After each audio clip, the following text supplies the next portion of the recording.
Hi guys, Charlie Wall here. It is a Friday afternoon and we just had some sleet here in West Norfolk, even though the sun is really shining here, so very mondo bizarro weather. So this week I have had 3 people talk to me about the same theme, so I'm going to talk about that theme today, which is that they're doing, or they've got a passion, they've got a drive, they've got a desire to run their own business, and they've got a desire for independence and freedom and a passion to share that with the world, right? So imagine you have that, you've got that desire or that vision inside you, and then you've got a little voice inside you saying, oh, no, don't do that. You need money. You should probably get a proper job. It's too hard work doing what you're passionate about. Who wants to hear you anyway? Who wants to come to you anyway? It's not going to be worth it. You should do this. And the this in that is to stay in your job that has a secure income, or find a job that has a secure income. And what's happening with the 3 people I've spoken to about this week is that they are struggling with not knowing which way to turn. And the more they're thinking about it, the more they are worrying about it, the more confusing that the more confused they're getting. And I just think this is really interesting because as somebody who has, how can I say this? So in my life, I had a very well-paid job as the addiction specialist at Adam Brooks Hospital, which, enabled me to have sick pay and holiday pay. And in a moment, although it was a few moments, I think, I knew that I wanted to do something else. I just knew that I couldn't do that job anymore. And at that point, I'd started to go to the gym. And I started spinning, and I loved spinning. And I thought, oh, this is great. Maybe I could do this to music, like exercise to music. I didn't even know at that time was a thing. So the seed had been sown, but it was just a new thought that I had, that a seed was sown, that I thought, I don't want to do this job anymore. And so I one day just quit the addictions counselling job and went into studying to be a personal trainer and qualified as an exercise to music instructor, and just followed that passion. But in those moments, everyone around me was like, you shouldn't have quit your well-paid job. What are you doing? Are you completely nuts? What are you going to do for money? You've never run a business in your life. And I was kind of surrounded by people who, I understand their worry, but it's the conditioned, you need to do this, you need to pay your mortgage, you need to look after your son, you need to have money, it's those conditions. Now, I didn't have a clue about running a business at the time. All I knew was that I was completely burnt out, and I just had this inner drive to do exercise to music. That's all I knew at that point. Now, I just followed the next intuitive step, the next universal nudge. Right? If intuitive step doesn't really feel right for you, like it's just like a deeper knowing. And then when my dad died in 2016, I got it again. It was like, you need to do something else. You need to. So that at that point, I had a boot camp business. I had, a brilliant boot camp, a fitness business in Cambridge.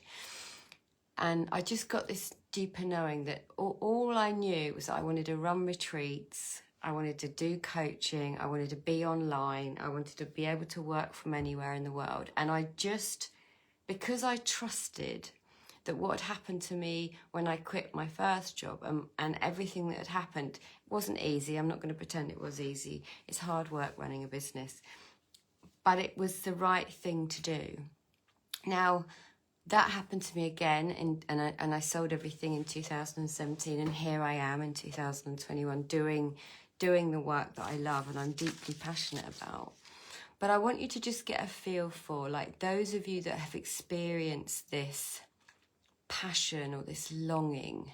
You know, I meet a lot of creative people who want to do something immensely creative. They are creative. They're wonderful with sewing, or they're wonderful with art, and yet they kind of push that creativity down to go over here to do this intellectual job, to do what they think they should.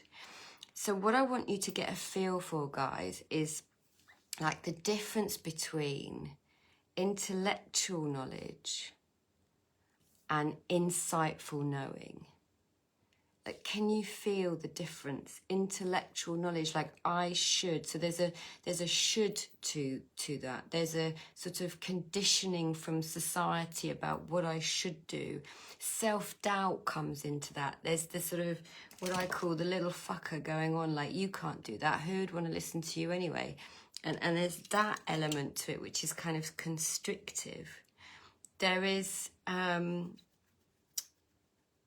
there's a push, and often a sort of push-pull. I really want to do that, but no, you don't want to do that. So there's this push-pull, resistance, there's this urgency, there's stress in that, like, versus insightfully knowing something. If I ask people, like, to tell me what is it about, you know, like, how did you know you wanted to make that decision? And they'll say, I just know in my bones, or I just got this idea in the shower, or I was out running and da-da-da-da-da-da. And when they're telling me, they're lit up. When they tell me about their creative idea, they're lit up.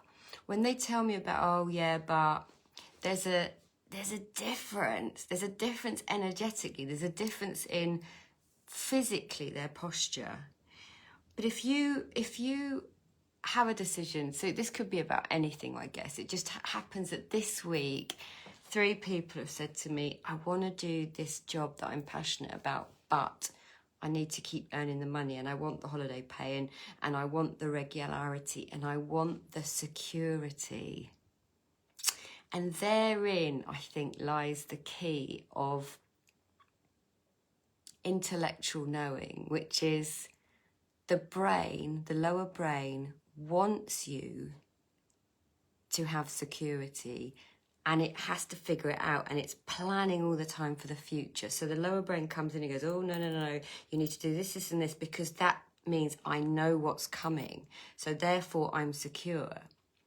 But doing something that we're passionate about opens up, like, oh my God, I don't know what's coming, and I'm not safe, and all the other stuff that your lower brain will tell you, because it wants you to know what's coming, because it wants to survive. And of course, the other part about that is the lower brain wants you to conserve energy in your brain. So of course, doing something new and doing something that you're passionate about, of course, is going to be something, you know, running a business, whatever it is you're doing, is going to come from the upper part of your brain, which does take up more energy until we make it habitual. But what I just wanted you to get a feel for is when we do the toing and froing, when we put loads of energy into the decision making, we go into our intellect and we fail to recognize in us our own intuition, our own best friend, our own deeper connection to common sense. And we don't trust that. Now, I'm just very lucky that in my life, I have trusted that. I haven't ever known how to get there. I just trust that that's what I've got to do next. Now, don't get me wrong. I don't have this in all areas of my life, and I still have blind spots, and I still fuck up like every other human being. But just in this case with the jobs, I definitely have gone, I can't do that anymore. What's next? Like, I know there's something more for me to do here. So I hope that was helpful, but I'd love to hear from you if you get a feel for, like, what's the difference between intellectual knowing and insightful knowing? How do you feel when you hear the should versus, oh, wouldn't that be magnificent if? Anyway, mwah. Hope that was helpful. Lots of love to you today. Ciao.